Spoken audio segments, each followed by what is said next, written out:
We just people from the north side. Once the Timmy's hit the shore fine. Winter ready on the full ties. Heavy traffic during 4-5. Gotta hustle on your own time. Color people every port side. We just people from the north side. Hey guys, what's going on? It's your host, your boy, George Mackay, back here, Straight Talk Wrestling. And this is a really, really big deal for me, an honor for me. Big fan of this gentleman when I was a kid. And now to have him on the show, truly special. Shout out to TJ, my boy TJ, aka Todd, for hooking this up.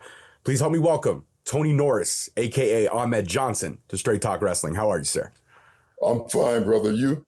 I can't complain. I'm about to talk wrestling with one of my childhood heroes. So these are like little bucket list moments that get checked off in life. You know what I mean?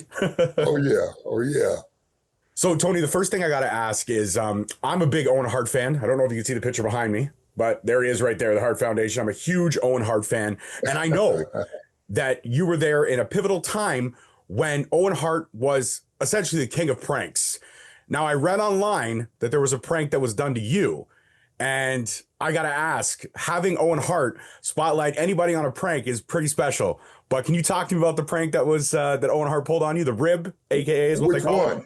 Well, I guess the most infamous one is the Tonight Show one. That is the most infamous one. Oh, okay. Yeah.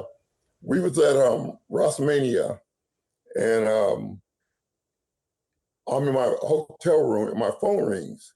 And during WrestleMania, you do all kinds of things. You do interviews, you do talk shows, and I got a phone call, and it's from the Jay Leno show. So he's asking me all these questions, my age, what do I like? Basically interviewing me for the interview. And so I knew I was going to be on the show the next day. So I went out and brought me a new suit, some new shoes, some jewelry. I mean, I was decked out, man. I love it. And so I come outside waiting for the limo to come pick me up. And then out walks Davey and Owen. Davey Boy Smith and Owen, they always worked as a team. So they come out and we're talking. And they say, "What you all dressed up for, man?" I said, "Oh, I got Jay Leno's show tonight." And they're like, "Man, that's bullshit. I've been here for so many years and I haven't even gotten Jay Leno's show." And I was like, "Well, you got to take that with the boss. That ain't my fault, take events." So we sat there, man, for almost 20, 30 minutes. And my limo didn't show up. It was late. And so Owen looks at me and says, "Ain't your limo supposed to be here right now?" And me not thinking, how in the hell did he know? I'm like, "Yeah, it's just supposed to be here late." And when I said that, I turned around and him and David Boy are laughing their butts off. And I'm like, "What are y'all laughing at? It was so funny." And Davey was like, "Owen pulled a rib on you, man." I was like, "What?" He's like, "Owen pulled a rib." Then Bret Hart walks out. He sees what's going on. He busts out laughing. I almost fell in the bushes. And I'm like, "Man, you got to be kidding me. I done went and got me like a $1,500 suit, jewelry, new shoes, and everything. And I'm not going to the Jay Leno show." It was all just a prank from Owen and Davey. Oh, legendary. I mean, now you said which one. Is there some other ones that people don't maybe know about too well that Owen might have pulled? Oh, my God, man. He pulled one where, you know what a stink bomb is, right? Liquid stink bombs. Yeah. When me and David Boy did the arm wrestling contest, him and Owen wiped their hands down with stink bomb. So here I am getting ready to arm wrestle, and I'm saying to myself, "Man, somebody smells like shit." And I'm not sure who it is. I know it's not me. Uh-huh. And then I keep looking, and Owen's laughing, and Davey started laughing. So I was like, "Wait a minute." They pulled another prank on me. But they didn't only get me, they went in my bag and put stink bomb stuff in my bag. So I was going to meet was going to be wife's parents that night. Oh, no. For the first time. And man, I had to go up there in my wrestling gear and everything smelling like dog doo. Hi, guys. And I'm like, "Man, I'm going to kill you guys." Oh, Owen Hart, legendary prankster, man. Absolutely. R.I.P. to He was the king, brother. He was the king. He was the king. And I heard that he always, in a time in a turbulence where the locker room necessarily was not always together as they are now. Like a lot of locker rooms are positive places, but they weren't always like that. But I always heard no matter what, Owen Hart was that positive force in almost every locker room he was in. Yes, brother. I respected him big time for his skills, his talent, and the way he can get me on pranks. You have to respect that, man. You got to. Most guys wouldn't even mess with me when I first got there because they were scared of me. Right. Yeah, of but course. Owen didn't care. Yeah, he didn't care, man. Yeah. And that just goes to show that it didn't matter who had a rocket ship strapped to the back. Didn't matter. Exactly. When it came to Owen Hart, if he targeted you, that was it. It was over. It didn't matter who you were. Didn't matter. I love it. That's true.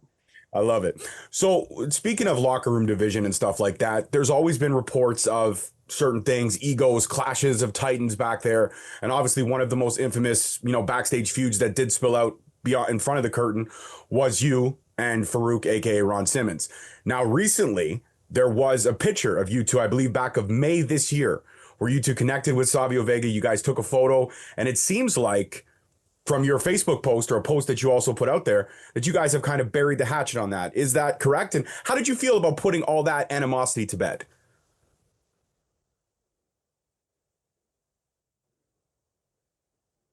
Well, Farouk, walked up to me and hugged me and gave me, a handshake. And, we talked about it a little bit, and he was very apologetic, so we just kind of just buried that whole thing, man, underneath the carpet. Although I still have problems with my kidneys today. I'm still on kidney medication for where he kicked me at. Mm-hmm.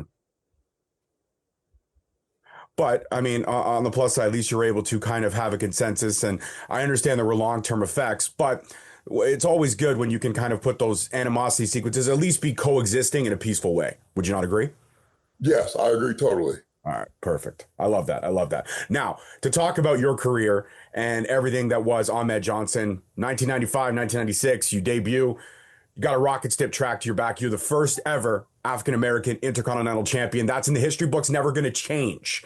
And unfortunately, due to that injury, you had to drop the title, which was later won by Mark Merrill. And then there was, revenge, or not revenge so much, but a receipt given a little bit later on in one of my favorite matches. I love that street fight. That street fight for me was everything. And you guys literally used everything, including a kitchen sink, which... Because everybody always throws that out there. Oh, these guys are hitting each other with everything but the kitchen sink. And then what happens? Kitchen sink shows up. So I have to ask about the kitchen sink. When you were planning this match and you guys are getting together with the weapons and you're working with, the prop team and what we're going to do, was the kitchen sink brought up or was that a surprise for everybody? No, that was a surprise for everybody. Hart thought about it. Hart, was one who thought of the kitchen sink idea. And when you pull out from under the ring and you see, you're like, these guys, really? We're going to, okay, I guess we're using everything, including the kitchen sink here today. Yeah, man, I was kind of nervous. I was like, we got all these stuff out here. I don't want to be hit with a kitchen sink, Yeah, nobody does. we did the match, man. We had fun.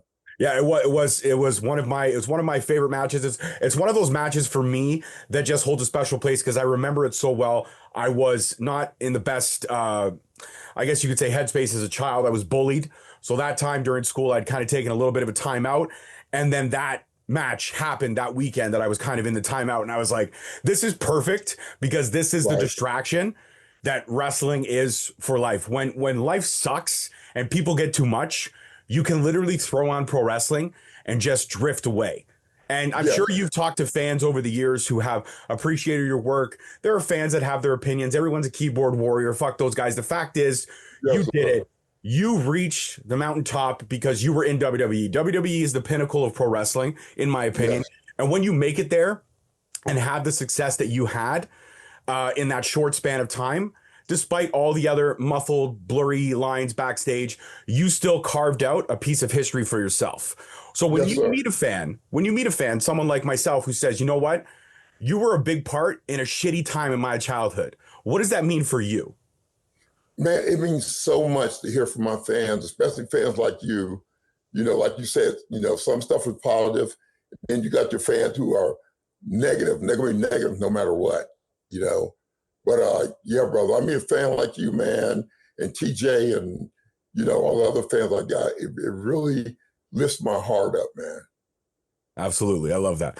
I love that. Now, I have to talk about Goldust. Can't talk about Ahmed Johnson if you don't talk about Goldust. Yeah. And you don't talk about the infamous did he not? Was he supposed to? Was he? The kiss. Obviously, everybody knows all the stories that have been said about it. But when you're working with a character like Goldust in a time period where characters like Goldust weren't necessarily accepted, when you look at that grand scheme and you're working toe-to-toe with Goldust and you're in that kind of storyline, was that for you kind of like, well, I got to do what I got to do? Or was it not so much uncomfortable, but was it like, this is going to shock some people? This is what wrestling is. It's shock and awe, right? Right. Well, see, what happened was we rehearsed this, I don't know how many times, but Goldust knew it was going to be on live TV. Okay. So he knew I couldn't get up or move or anything until it was time. Right. So we practiced it, and he put his hand over my mouth. Right. And he's supposed to kiss his hand. And when it was live TV, he didn't do it. He really did kiss me. And I was like, you son of a gun. I don't know if you've seen that, the after effects when I picked Bob Holly up. Oh, yeah. With one hand, then I smashed that dude through the door. Goldust thought I was really angry. So they left. Him and his wife left the building. Yeah. They thought I was really pissed off. And I really wasn't, man. I mean, that's Goldust. You know what I'm saying? Exactly. Another prankster. That's just Goldust. Yeah, that's and you know what? The longevity. I mean, he's still doing it now and doing it at a high caliber level. When you think about longevity in pro wrestling, not so much the character, but the people behind the character, and the fact that a Dustin Rhodes was still able to wrestle up until pretty much the early part of this year. That's a testament to who he is and his work ethic. Would you? Yes, it is. Yeah. I spoke to him probably about a month ago at a meet and greet, and I just told him how proud I was on him, man, for still going. And he said he's going to give it one more year, then he's going to retire. Wow. And I was like, man, you made me very proud of you, man. Yeah. Because you're still going. And going at such a high level. I was just going to say that. I mean, going at a very high level, man. I mean, it's incredible. He's always been good. But I think he was always underestimated, or not underestimated, underappreciated in his craft. Yes. And that goes with there was a lot of journeymen, if you will, a lot of wrestlers like an Owen Hart, like a Goldust, even like yourself, that were never given those opportunities, or their opportunities were cut short. And it's sad. And I almost think that had the release not happened, and you being in the nation, not getting replaced by Rocky Maivia, we might be in a completely different span of history in terms of where people might be, because The Rock might have never become The Rock had that opportunity not fallen into his lap. Now, when you're still in the animosity stages of having issues with these people, and then you get thrown into a faction, and you're like, okay, we've got to put egos aside. We got business to do. Was it difficult to be creative with everyone involved in the nation? Well, yeah, it really was, because, I fought against the nation for years. And then now I'm part of the group. And, I didn't really feel any animosity. I was sad that I was going to lose a bunch of fans for turning heel. Mm-hmm. So I turned heel. Some fans booed me. Then after that, Vince calls us to his office, let's say a month later. And he's like, I want you guys to see something. And he shows a film of me, Mark Henry, and D'Lo walking down to the ring. And he's like, how am I going to get anybody to believe that y'all can be beat? And I thought about it, and I was like, yeah, he's right on that. So what he did was he said, Ahmed, I'm going to have to take you back out the nation. He said, because, you're the only one that is believable that can fight this nation. Mm-hmm. And I was like, man, come on, you just turned me heel. I just turned all my fans against me. So I had to kind of start from scratch, mm-hmm. With the boys and stuff, man. But, and it was so much jealousy in the nation. They were so jealous of me, man. It was ridiculous. And why do you think that was? Do you think it was because Vince strapped that rock? I mean, like, you didn't ask for it. You were just No, selected. Vince always likes the big, strong, tough, Greek Adonis guys, and that's who you were. So when you get a rocket ship tapped to your back, that's not your fault.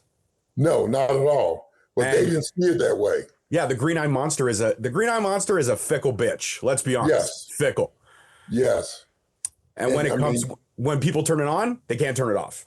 no, and they were so jealous, man. It was sickening, man. And I think most of it was too because Farouk, Common, and D'Lo had been wrestling there for like what 6 years, 7 years, some even more. Mm-hmm. And then they bring this new kid in, and they make him the first African American champion in history. Mm-hmm. And that didn't sit well with Farouk, D'Lo, Mark Henry. But again, I mean, this is the choice of the company and the choice of the creative decisions. And it's Exactly. funny because you think about, they all have, to this day, they all still talk very highly of Vince McMahon. Nobody's got a bad thing to say. So it's like, okay, but remember who the creative decision was. Don't get mad at A if you're not going to get mad at B. Like, it just, they Exactly. coexist together. I see what you're saying. Now, Exactly. I do have to talk about the fact that the Pearl River Plunge, in my opinion, was during that time period, the most devastating finishers. When you got simple stuff like an elbow drop or a leg drop or, a DDT from Jake the Snake, then you got the Pearl River Plunge, which is essentially almost like a power bomb before a power bomb was a power bomb. Right. In essence, this was like the grandfather of the power bomb.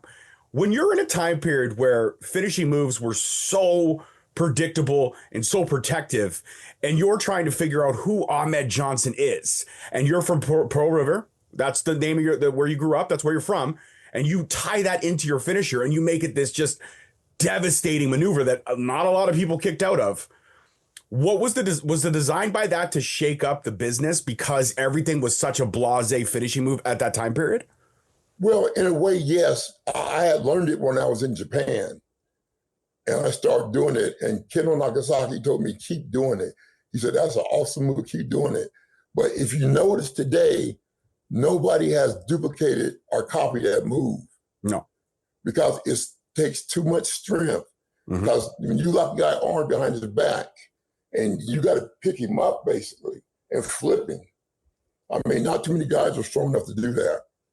No, absolutely. And considering that the roster of talent has gotten smaller over the years, the strength may still be there, but the fact that they are leaner, the fact that they are more athletic, the fact that everyone can incorporate all these maneuvers, you don't have that big, strong, 6'7", 6'8" mofo that can just pick somebody up by his thumb anymore. It just doesn't happen anymore. So I love the fact that that's what hooked me. I saw you for the first time, like, who the hell is this guy? And then I did the Pearl River Plunge. I'm like, I don't care who the fuck he is. I'm in. I am all in. And of course, one of my favorite colors is red. I mean, I'm a Boston Red Sox fan, for fuck's sakes. So red is everything. Even though I'm a Canadian kid, everybody's like, oh, you should like the Toronto Blue Jays. I'll tell you this right now, Tony, fuck the Jays, okay? I'm a Red Sox fan through and through. That's it, 100%. Now, when you look at your career, I mean, you're headlining pay-per-views. You're the first ever African-American Intercontinental Champion. You're working toe-to-toe with Mr. WrestleMania, Shawn Michaels. And you're fighting Team Cornette, which, love him or hate him, Jim Cornette has a great mind for the business.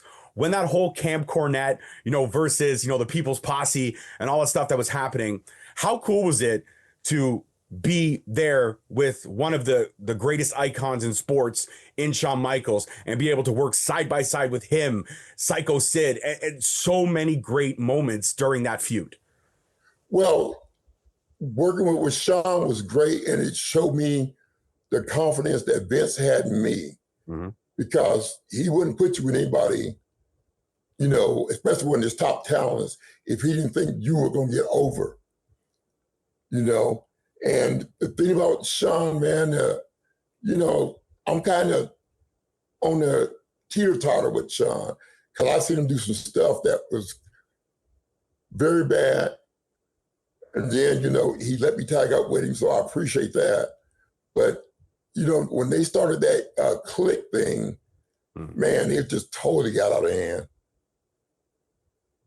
Do you think are you of the belief, and I think this is just a great question because you were there during that time period, the curtain call, which was the first real pullback of the curtain for the fans to see. Do you think that has led us down a rabbit hole of, as fans, not being surprised anymore? Because I almost feel like I can find the results of any show out. And I've been a wrestling fan for a long time, so a lot of times I can guess and still figure out this is how it's going to work for a storyline because I know it's a storyline, but I still love the fact I love being surprised. Even at 42, I love being surprised. Right. And I almost feel like the curtain call, as much as I am a Triple H fan as well, I am a big fan of Triple H. I look at the curtain call as a disastrous moment because that's the moment where fans were now able to peek too closely behind that curtain. Right. I can't believe they did that, man. The way the business is supposed to be so kayfabe, you know, quiet and everything. And you were taught to keep the secret a secret. And then they go do that curtain call and just blows it all out the water. What was the locker room vibe after coming? Because that was, like I said, that was the start of the Monday Night Wars. This is 96. This is right in the thick of your run with WWE.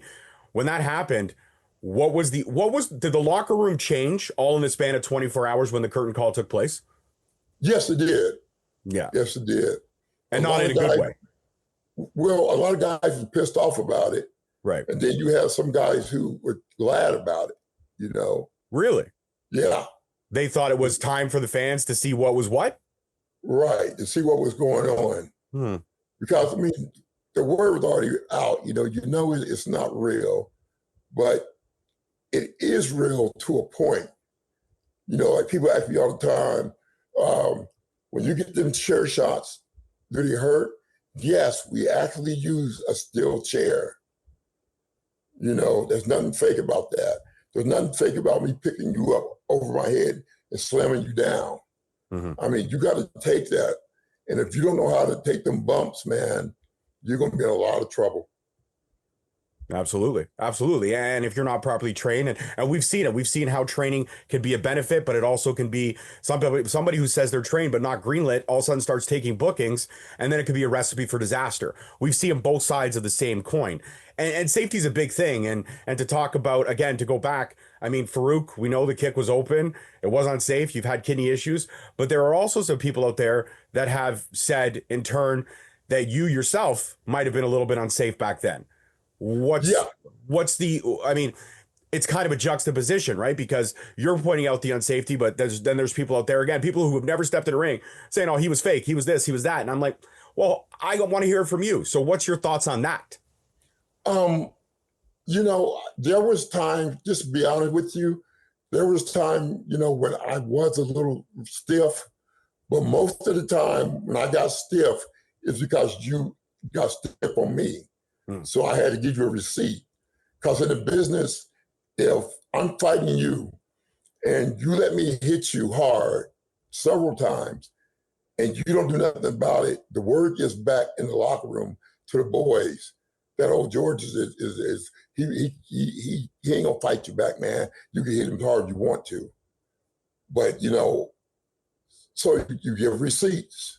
And I gave a lot of receipts out because I got a lot of potatoes, you know? Yeah, I mean, you know what? That's factual. And receipts aren't something that's really, a lot of wrestling fans don't know. I mean, the first time I heard the term receipt, I'm not going to lie, I was watching the Paige documentary, not the Paige film, but the documentary that they shot on her family that inspired the film. And that's when I first heard the term receipt. Before that, I had never known that term had existed. So it's still great at certain points in a wrestling fan's career that they can learn these things. But receipts sometimes spill out and cause those animosities, cause those rivalries, if you will, to become too real, too quick. And I think do you think that wrestling is better now, understanding that these things happened before and now there's a lot more policing of the locker rooms and a lot more, if you got an ego, it gets flamed out quickly because even though you're at the top of the pyramid, remember there's 30 other guys coming up right behind you. Exactly. I think I wish they would have kept it kayfabe, you know, kept it quiet. I wish they would have, but it didn't happen. And now, you know, the fans know what's going on. and they're still involved, into wrestling. Mm-hmm. I mean, they know exactly what's going on now backstage, but they're still love the business. Yeah, it's true. I have a love and hate relationship with the business because I love it and I love what I love, but I hate that the IWC, the internet wrestling community, is always divided. You can't just like what you like and be okay. Someone has to shit all over whatever your opinion is because they think their opinion's better. And again, you've done a lot of meet and greets. You've had fans come up to you and tell you that they appreciate you. You've had fans come up to you and tell you that, fuck, you were the shits. When something like that happens, when a fan comes up to you and gives you their opinion, as a professional, as a performer, and as someone who's a character from in this business, is it hard for you not to be like, man, I want to right in the face. I want to pop you. Most times, man, I really appreciate when fans come up and talk to me. Okay. And whether they're positive or negative, I haven't had that many negative fans come up to me. I wonder why. Oh. But, I haven't had that many negative fans. Most of the time, they're positive. And I appreciate, man. I love that because you know what? We remember who our heroes were and who we looked up to as a kid. Now, of course, my taste has changed. I mean, my guys back in the day were always Sting. I was a Sting guy through and through my whole life. And then, of course, Triple H. And I'm not talking Triple H when he was the Game or when he was a Blue Blood. I'm talking Terrorizing. I was a fan of him from WCW. But then when he went over, I flipped, and that's when I discovered everybody else. That's when I discovered you. That's when I discovered The Rock, Stone Cold, all that stuff. So through following your heroes, you discover new heroes. And like I said, you gravitate to the heroes that you want to be in those time periods in your life. So when I was that scrawny, overweight kid, I shouldn't say scrawny, when I was that hefty, overweight kid in my younger days, I still am now, but at least, I'm happily married. My wife is gorgeous. So I don't have to look good for anybody else but her. As long as she finds me good, that's all that matters. But I wanted to be that larger than life character. And that's what I resonated with Ahmed Johnson.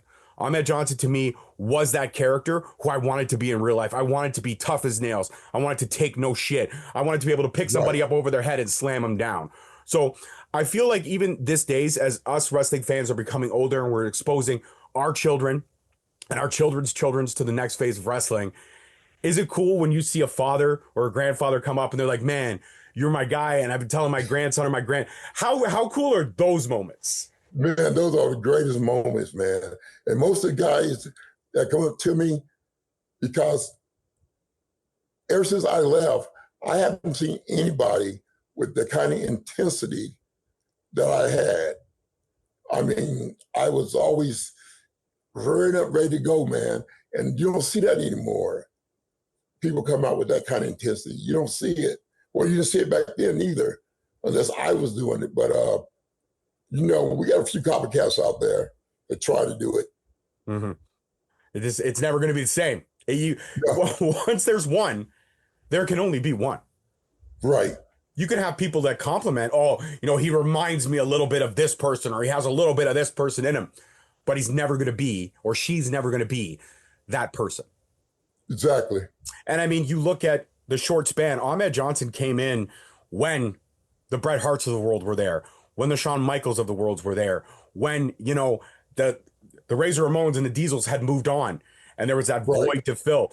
And the Ultimate Warrior was still there. Hogan was still very much a fixture, but he was a fixture in another place. You carved out a picture, or at least a piece of that pie for yourself in an era where it was very difficult to do. And I don't think a lot of people realize how you were able to break through when there were so many other top tier names floating around you. And you also came up in an era where guys like Mick Foley would become a household name, where the unexpected would become a household name. When you look back at that locker room and you see all the names that are in the Hall of Fame, and you see, and I mean, again, people have their opinions of the Hall of Fame. Why isn't this person in? This person shouldn't be in. There's this, there's that. What's your stance on the Hall of Fame? If WWE were ever reach out, would you go into the Hall? I don't know, man, because the reason I'm not in the Hall of Fame was because Vince was pissed off at me for walking out on him. But what he wanted to do, and this is why I walked out, Then one, my sister was sick. Mm-hmm. You know, that was on my head. Mm-hmm. And then he wanted to do an angle where the True Commission, which, you know, they're supposed to be from South Africa. And at the time, apartheid was going on. But he wanted to do an angle where they hung me from a rope. Mm. And I'm like, I'm not doing that. I mean, because that's not something you play with. You know, because my people had been hung for years from ropes. And to me, that's not something you play with. That was taking it too far. And that's where we had our disagreement at, and I walked out on him. Mm. And he's been vindictive ever since. Yeah. And that's, I mean, again, that's not surprising. You've heard that. But there also have been a lot of fences mended with people who have that same kind of vindictiveness Vince McMahon had against them. So is there, Right. Is there a, like, if WWE were to call and say, listen, you know, Tony, Vince is no longer with the organization. We want to put things to bed. We want to give you that place in the hall. Would you accept? I think I would. I think I would. Like you said, as long as Vince is not involved in it, I think I would do it. And it's sad because, don't get me wrong, Vince treated me well. I mean, he treated me real good. But that one angle ruined everything, because there was no way I could do that, man. Let them hang me from a rope. No, I completely agree. I couldn't do it. Especially when your sister, who is a big wrestling fan, as you've stated multiple times, watches the product. And this is the image she's going to see when she's already having the fight of all fights. This is the image that she's going to see. Right. Had things been approached differently and he had come to you with the storyline and you still stood your ground, do you regret walking out? Because you already said no, but do you regret walking out the way you did? Or do you think that no matter what, he would have forced that down your throat? I think I would have walked out with that angle regardless. Now, if he came with another angle, I would probably still be in the ring today. But you know, he wouldn't back down, and I wouldn't back down. It was two bulls hitting each other. I'm not going to back out. You're not going to back out. So the best thing for us to do is just call it.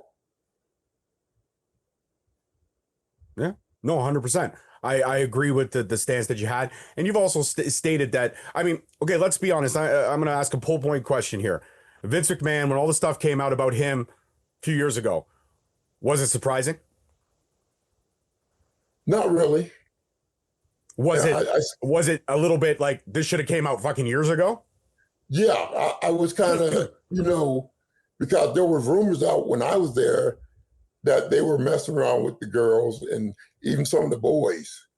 You know, Pat Patterson, them, they were gay, and they messed around with some of the ring boys who were like 15 and 16 years old. You know, and here they were promising the dream.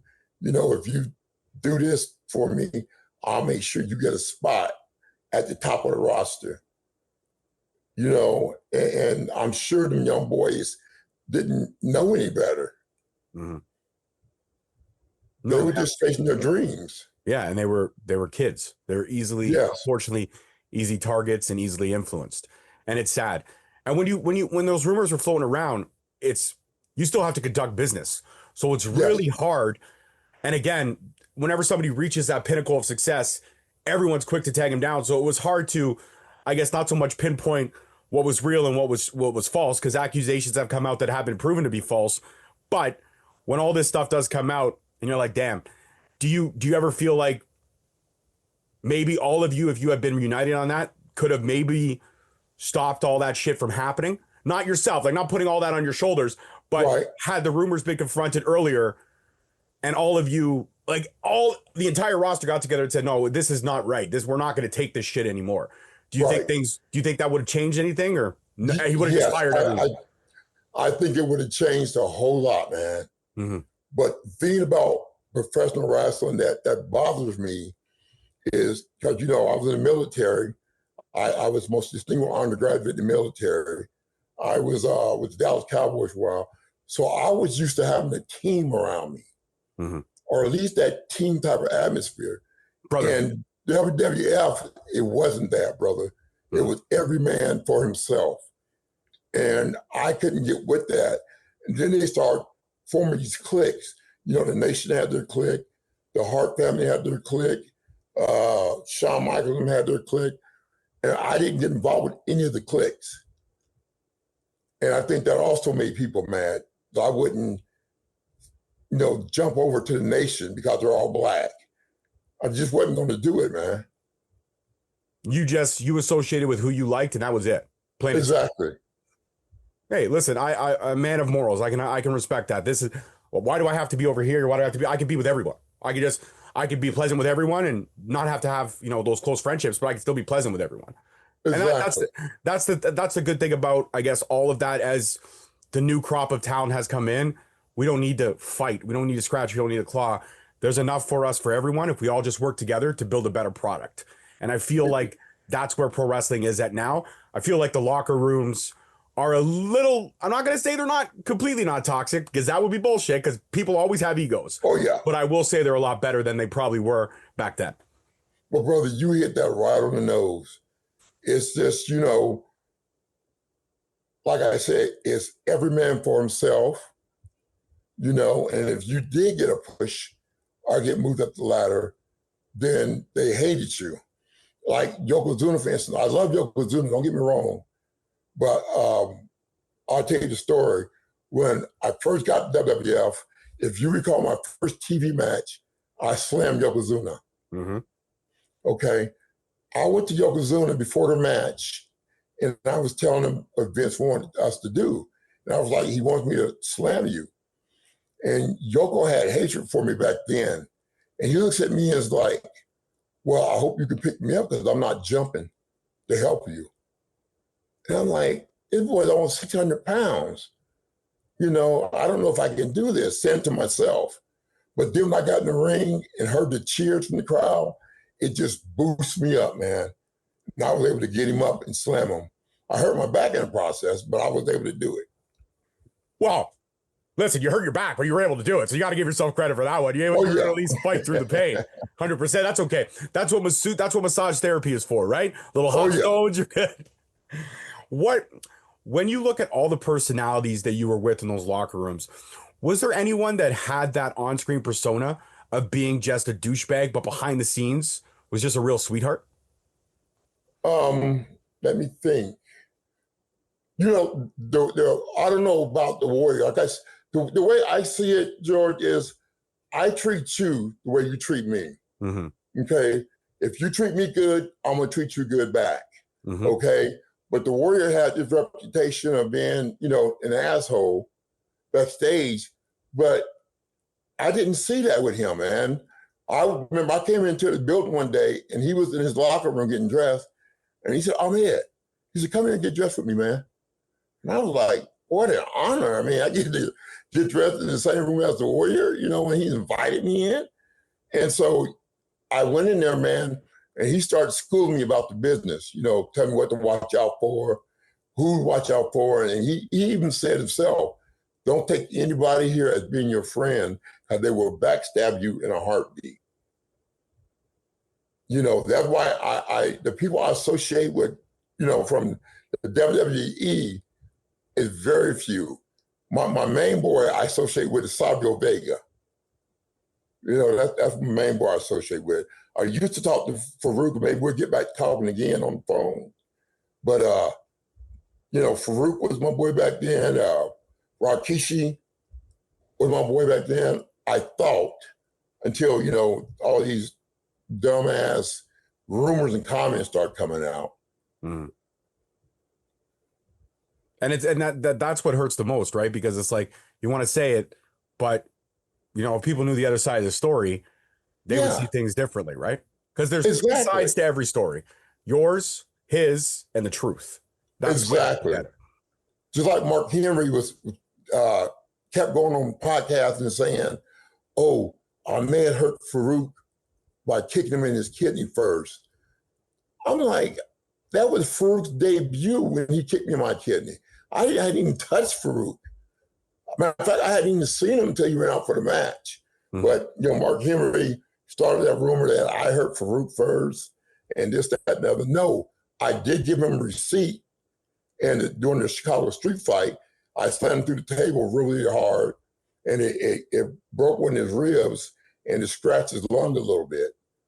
But that was your receipt for what you did to me. Mm-hmm. You know, and I made that clear to him. Yeah, you did. And it took a few decades, but at least you two are on somewhat of a cordial thing. And that's what's great to see, because as we get older, you want to put those things to bed. Like myself, I'm 42. Yeah. I'm still learning. I'm still growing.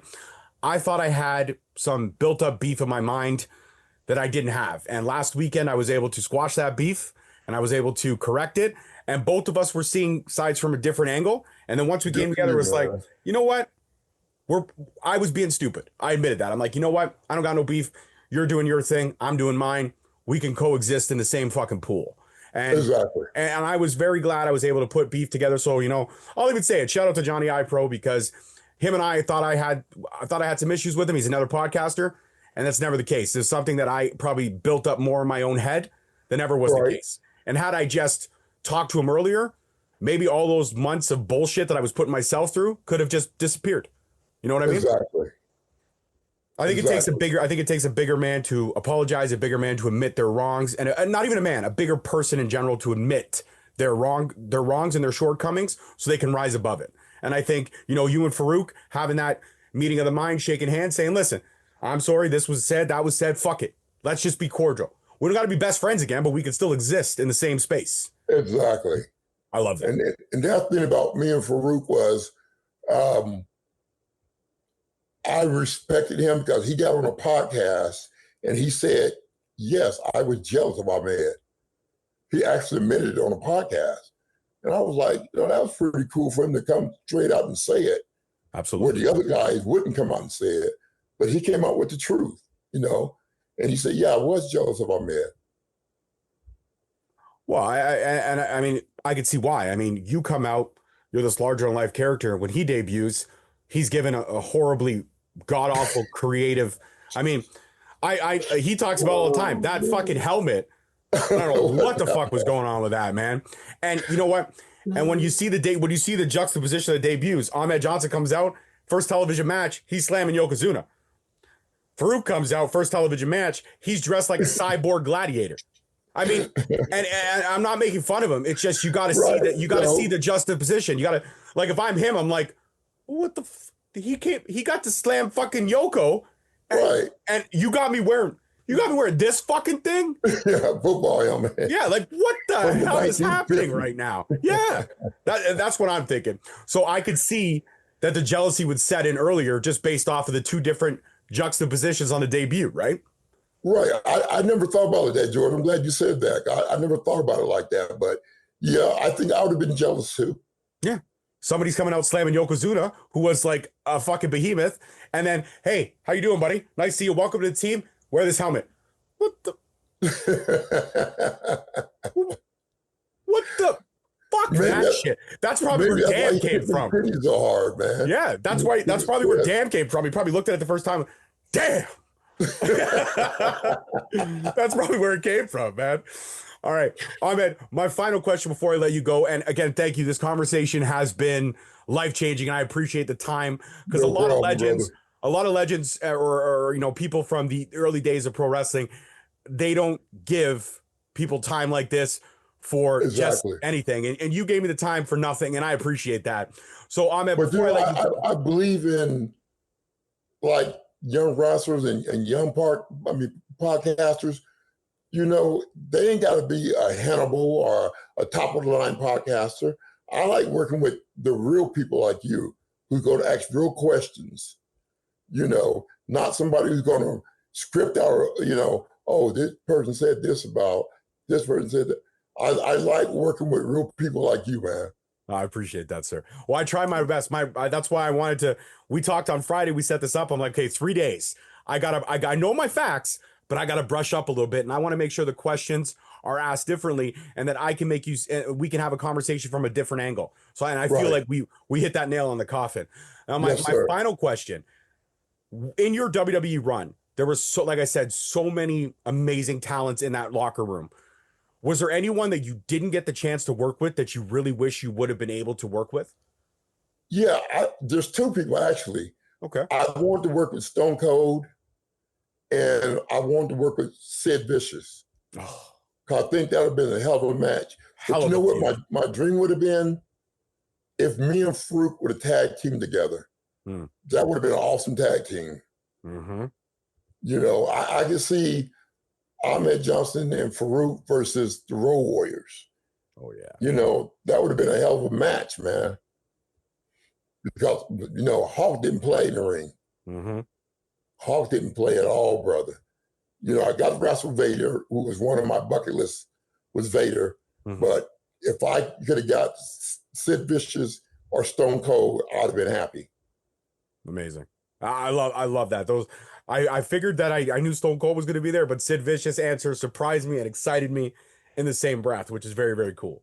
Well, Yes. Tony Norris, aka Ahmed Johnson, this has been a fantastic experience. We've laughed, we've learned, we've talked about football foam helmets, we talked about the career that is Ahmed Johnson. And you know what? Despite all the negativity, the positivity still reigns off you now. So I appreciate that the utmost, because you could have let it drag you down, but instead you found a way to keep it positive. And I love that. I love that for you as a fan. So thank you for the time.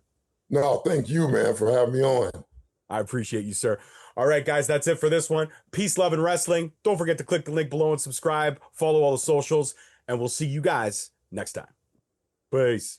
Yo, we just people from the north side. Once the Timmy's hit the shore fine. Winter ready on the full ties. Heavy traffic during 4-5. Gotta hustle on your own time. Color people every port side. We just people from the north side.